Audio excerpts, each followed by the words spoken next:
What is up, you guys? It is me, Roger Spice, back again, hosting for the Roman and Spice YouTube channel. I hope everybody is doing fantastic. So, welcome back to Chasing Justice Season 1, Episode 6. In today's episode, we are going to be covering the mysterious case of the Isdal Woman, who was found in the Isdalian Valley, located in Bergen, Norway, on the 29th of November 1970. So, without further ado, we are going to explore the case, the evidence, the conclusions, and ladies and gentlemen, the chase for justice continues.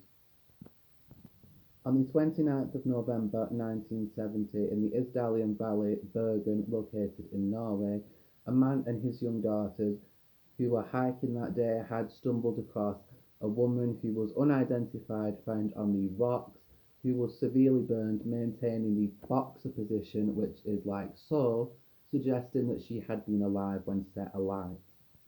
To this day, the Isdal woman's identity is currently unknown, and police have tried to identify her with little success, public appeals, etc., little success, and the police were unable to identify most of the Isdalian woman's clothing due to the fact that when they had located her clothing in a train station, they had found two suitcases believed to have belonged to the Isdal woman, and when they went to open the case and investigate the case, look at the clothing, etc., they had discovered that everything had the labels removed, excuse me, other than a pair of boots that they were able to locate. So just bear that in mind. So let's explore more about the Isdal woman. So let's talk about the investigation and what the police and investigating services found at the scene. The first thing that they found, this may not be in chronological order, but the first thing that they found that I could find was a green pattern scarf that hadn't been too damaged by the fire. A cap that the police and investigating services believe belonged to a bottle found at the scene. Although this cap did not fit the plastic cup that the police and investigating services initially thought. There was also a shapeless spoon, as well as two plastic cups. My apologies, not cups, flasks. And one was actually damaged by the fire, whilst the other one wasn't so damaged. Now, one of the flasks that were damaged by the fire did contain a little bit of water. The second flask was filled with water right to the top.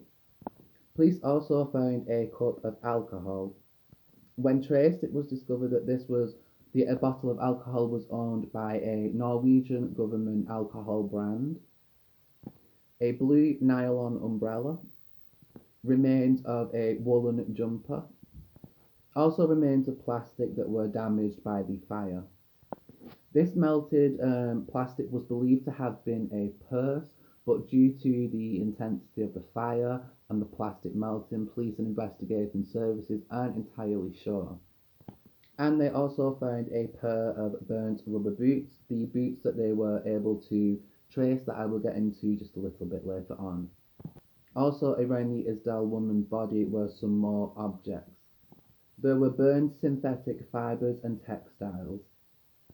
A lady's wristwatch created by a brand named Solo, and they were able to identify this brand because the brand was actually imprinted onto the watch.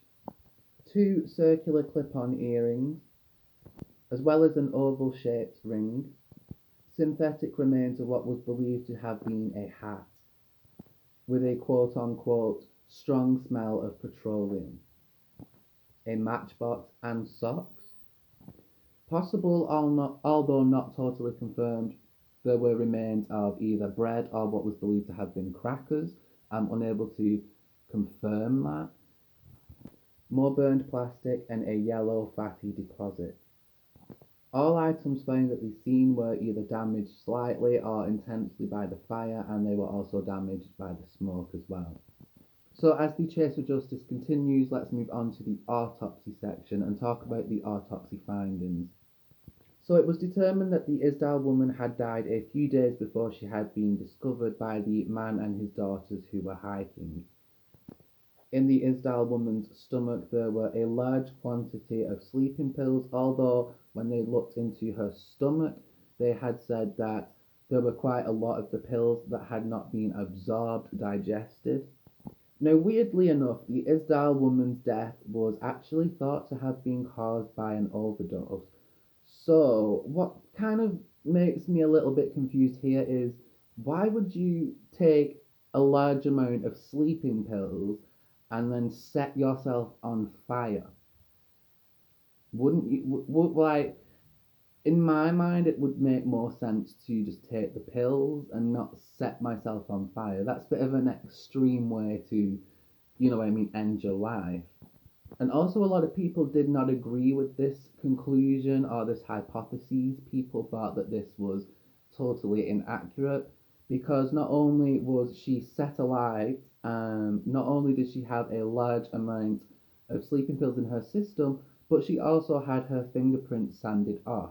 So, what the police and investigating services and the autopsy people, so on and so forth, were trying to say at the time was that she had taken a large amount of pills. We're talking, I think it was 60, 70 pills. And not only that, she then sanded off her own fingerprints and then set herself on fire. Is that just me that's confused?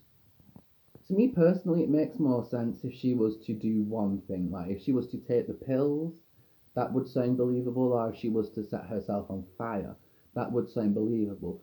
But to me, it just does not seem right to take pills, sand your fingerprints off, and then set yourself on fire. The chase for justice continues, and you guys can let me know down below in the comments if you have any opinions on the autopsy findings. I would be most curious to hear. They also believe that she had died from a combination not only of what we mentioned previously, but carbon monoxide poisoning, which could be a possibility. But the more we look at it, it's weird that, you know, why would you set yourself on fire? You know what I mean? And then maintain the boxer position, which suggests that you were alive. I don't know. I hope that makes sense to you guys, but that makes sense to me. You can always message me and let me know. What's also strange about the Isdal woman and the autopsy was she was burned on the front of her body but not the back.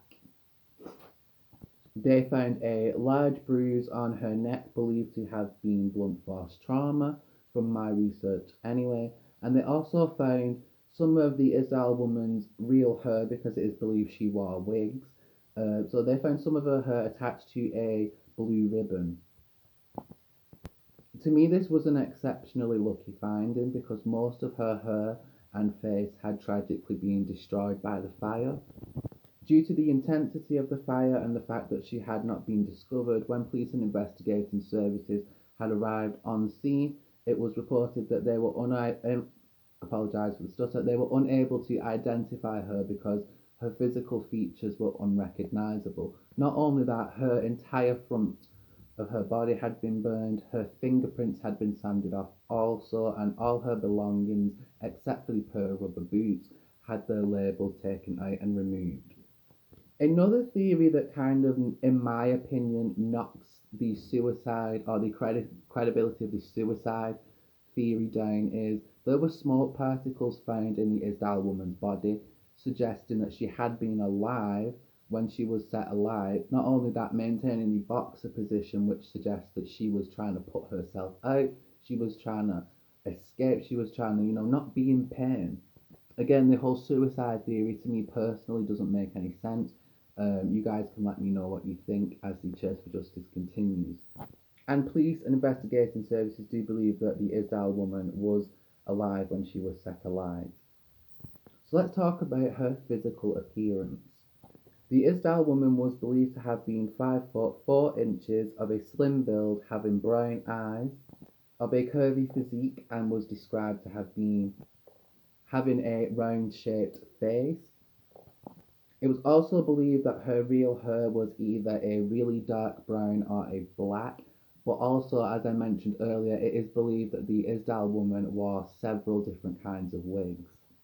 The unidentified Isdal woman weighed 56 kilograms, and she was thought to have been between the ages 25 and 40. Her shoes were a UK size 4, and the unidentified woman also wore size 7 gloves. So, as police and investigating services began to find more information about the Isdal woman when they analysed her teeth, it was discovered that she had extensive and rare dental work done. It was found that the Isdal woman had 14 partial and root canals, as well as a few golden crowns and a slight gap between her front teeth. My apologies for the stutter. Isotope tests, which determine the kind of water that one person has drunk, had suggested that she either lived or she was from the borders between France and Germany. It is believed that she was born in Germany, and upon inspection of her handwriting, it was determined that she was taught how to handwrite in France.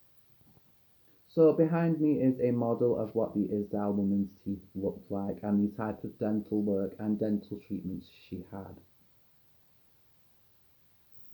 So let's talk about the two suitcases that were found at a train station that were actually managed to be traced back to the Isdal woman. Also, I want to disclaim for you guys really quick, the pictures, the drawings you see of these women are actual sketches of what people that have witnessed the Isdal woman said she looked like before death. The train station was actually located not too far from where the Isdal woman was discovered, in the Isdalian Valley. It was believed that these suitcases were abandoned, but it is quite possible that she didn't end up going back, or she might have forgot to go and pick them up. We don't really know. The contents of the first suitcase were non-prescription sunglasses that they were actually managed to find a fingerprint on these sunglasses. It was reported that the fingerprint that they had found had matched perfectly to the Isdal woman, who still remains unidentified. So this wasn't really much of a help, but kind of, I guess nowadays with more development in technology, DNA, so on and so forth, I guess it's still useful. Also found in both suitcases were wigs, several wigs, cosmetics, a hairbrush, a teaspoon, eczema cream with the doctor's name and the patient's name scribbled off, like scraped off. And strangely, there was 8 fake passports found, as well as a teaspoon and money from several different countries. Also, a coded note was successfully found in the suitcase. However, it was several years after the death of the Isdal woman that the code was actually cracked. So let's talk about the codes really quick. The codes were actually dated locations and dated days, times. She had visited different countries, different hotels around Norway, so on and so forth. I will explain further, so don't panic. So, for example, one of the codes found were 022-028P, which translates to the Isdal woman being located in Paris between the 22nd and the 28th of October. As the chase for justice continues, let's talk about the burnt rubber boots that were found. The police and investigating services were able to find the logo of the manufacturer of the rubber boots on a plastic bag that was found near the scene. Finally, police and investigating services had a somewhat valuable lead. The bag was traced to a shoe shop in southwest Norway. The owner of the store's son actually stated he remembered a well-dressed woman coming in and also smelling of garlic and spending quite a long time to decide on the item she was going to purchase. The man's son had reported that she spoke with an English accent. Also, it is believed that the Isdal woman also had purchased the nylon umbrella mentioned before in this same shoe shop. The police and investigating services asked witnesses who had come into contact with this mysterious Isdal woman, and they had sat down and done physical sketches, and they were posted around Norway and around Europe in hopes of identifying this unidentified woman.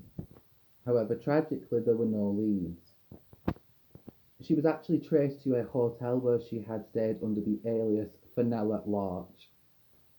I also want to point out that the Isdal woman stayed in numerous hotels using several identities. I believe it was one particular identity she used more than once, but the rest of the identities she used just that one time. It was also discovered that the Isdal woman had stayed across numerous hotels in Norway. using these fake aliases in between the times of mid-March and November 1970. The Isdal Woman was also able to provide fake passports, which concludes people would think if you can provide a passport, there's no reason to be suspicious. Do you understand what I'm saying? And like I mentioned before, the Isdal Woman's belongings did contain 8 passports that were fake. So who was she? And was she from out of the country? Did people know her? Are people covering it up? And why did she have several wigs? Why was she always, so mysterious? Why was she constantly switching hotels? Why was she using fake passports? Why was she in Norway? It was believed that she had said that she was an art seller, and one time I believe she said she was ill and she had 6 months to explore the most beautiful places in Norway. It was also reported that the Isdal Woman seemed to be very watchful and she would request to change rooms. She would also not come out of her rooms. She would also pay for her rooms in cash. What's up, you guys? It's me from the future. I've had to make this particular episode in 2 parts. Do forgive me. I'm trying to work on it. We're having a lot of technical issues. I'm not a technical person, but I'm trying. And thank you guys so much for watching. Please tune in for part 2 of the Isdal Woman and our Chasing Justice series. As always, your support means the absolute world to us here at Roman and Spice. Thank you so much for the support. Please subscribe to our YouTube channel and we'll see you in part 2 of the Chasing Justice series. Thank you so much and I will see you next time.